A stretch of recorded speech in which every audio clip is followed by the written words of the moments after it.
Good morning. Hunter Pugh and I celebrate something in common, really a lot of things. One thing is that we're both ordained elders in the United Methodist Church, and we're part of an order of elders, a covenant with all the other elders in our annual conference and really with other elders all over the world.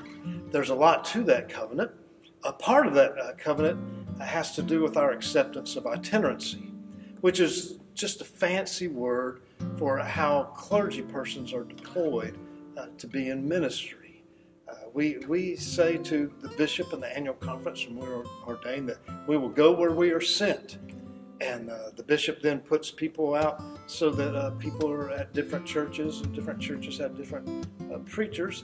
That really works out well, because with itinerancy, every church has a pastor and every pastor has a church. Decisions are being made at this time about next year's annual conference, and Hunter and I are here to share some of that news. Hunter, you want to share a little news with our good folks? At the conclusion of this year's annual conference in Montgomery, I am projected to serve a different appointing. Projections mean that they have made some decisions, and that's where they think I will be, but that in the coming year I will no longer be serving First United Methodist Church Dothan. Instead, I am projected to serve Brantley United Methodist Church and Brunson Chapel in Brantley, Alabama.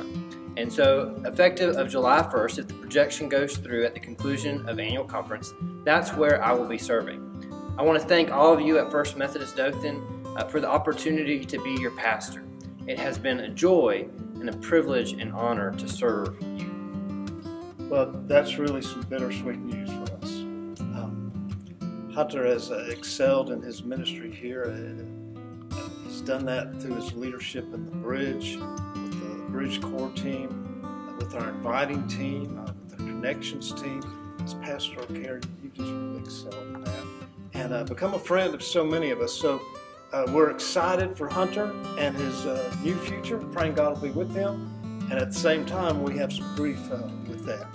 I hope in the days ahead, before we get to July 1st, you'll add Hunter to your prayer list and to the churches he goes to serve. Pray that God will use him in a mighty way there, just like he's used him here. Praying for a great future.